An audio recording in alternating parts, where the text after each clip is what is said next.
Hi friends, ఈరోజు మనము papaya halwa చేసుకుందామండి. నేను మార్కెట్కి వెళ్తే కొనుక్కొచ్చాను. ఇదిగోండి కడుగుతున్నాను చూడండి. ఒకసారి పప్పాయ నీట్గా కడిగేసుకుని మళ్ళీ చెక్కుదామండి. మనం ఇంకా దీన్ని ఏంటంటే దీన్ని పాలు వస్తాయి కదండి, అవి ఏమి రాకోకుండా నీట్గా కట్ చేసండి.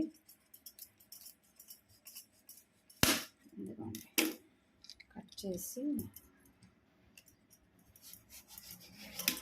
ఇలా మొత్తం చెక్కేసుకోవాలండి. అంతాను ఏది పచ్చది కనపడుకోకుండా నీట్గా చెక్కేసుకోండి.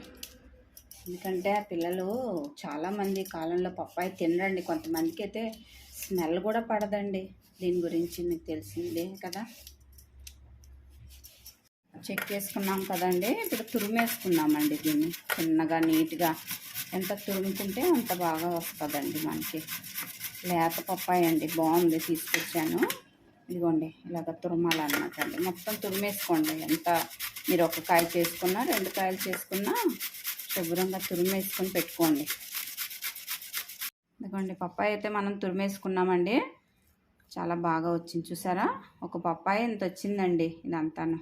రండి మనం స్టవ్ ఆన్ చేసుకున్నాము, స్టార్ట్ చేద్దామండి ప్రాసెస్.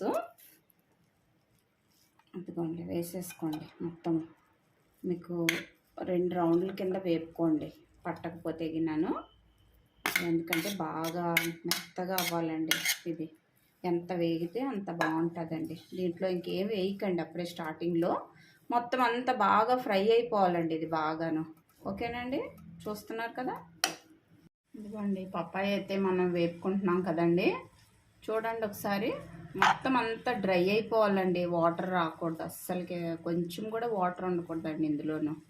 అంత డ్రై చేసుకోవాలండి. మనకు వేపుతున్నప్పుడే కొద్దిగా స్మెల్ వస్తుంటుంటుంది, అప్పుడే ఇది మొత్తం అయిపోయిందని అర్థం అండి. చూస్తున్నారు కదా. దీనికి ఎంత ప్రాసెస్ అనండి. దీనికి కొద్దిగా టైం పడుతుందండి. మరి చేసుకుంటే బాగుంటుందండి. స్టోర్ చేసి పెట్టుకోవచ్చండి. ఎందుకంటే దీంట్లో వాటర్ అంతా మొత్తం అంతా డ్రై అయిపోయింది కాబట్టి ఇంక ఇందులో మీకు ఏమీ బూజు పట్టడం అలాంటిది ఏమి ఉండదండి. ఇందులో బాగుంటుంది కూడా. పిల్లలకి పెట్టండి స్నాక్స్ కింద, చాలా బాగుంటుంది. ఈ లోపల నేను ఏం చేశానంటే అండి, నెయ్యిలోను ఇదిగోండి కాజు కిస్మిస్ అన్నీ వేపు పెట్టుకున్నాను. తర్వాత మళ్ళీ నేను ఇలాచీ దంచి పెట్టుకొని రెడీ చేసుకోండి ఇవన్నీ ముందర. చూసారండి మొత్తం అంతా ఎంత డ్రై అయిపోయిందో. కలర్ కూడా చేంజ్ అయిందండి. పచ్చివాసన అంతా పోతుందండి దీంట్లోనూ. అయితే మనం చాలా ఎక్కువైపోయింది చాలా అనుకుంటాం కండి. మొత్తం అంతా డ్రై అయిపోయి అంతా అయిపోయేసరికి కొద్దిగా అవుతుందండి. ఇదిగోండి ఈ కప్పు ఉంది కదా, ఈ కప్పుతో 2 కప్పులు వచ్చిందండి ఇది. ఫస్ట్లోనేమో 4 కప్పులు అయిందండి ఇది. కానీ మొత్తం అంతా అయిపోయిన తర్వాత 2 కప్పులు అయింది కాబట్టి మనం 1 కప్పు షుగర్ వేసుకుంటే సరిపోతుందండి. దీనికి ఎక్కువ వేయకండి, ఎందుకంటే మళ్ళీ స్వీట్ ఎక్కువ అయిపోతుంది. స్వీట్ ఎక్కువ తినే వాళ్ళకైతే పర్వాలేదండి, మనం కొద్దిగానే ఉంది కాబట్టి సరిపోతుందండి. దీని వాటర్ వస్తుంది కదా, మళ్ళీ షుగర్ వేయగానే మళ్ళీ పాకంలాగా అంతా వచ్చేసాక మళ్ళీ అప్పుడు కొంచెం చూద్దాం, టేస్ట్ చూసి అప్పుడు సరిపోకపోతే వేసుకోవచ్చండి. దాంట్లో ఏం లేదు. కానీ చూసారండి మొత్తం అయిపోవచ్చింది, లాస్ట్కి వచ్చేసింది, సరిపోయిందండి షుగర్ కూడా అన్నీని. ఇంకా ఇప్పుడు మనము కాజు కిస్మిస్ వేసుకుందాము. నేను వేపు పెట్టించాను నీళ్ళు మొత్తం అన్నీ. అలాగే దీనికి తగినట్టుగా స్మెల్కి ఇలాచి.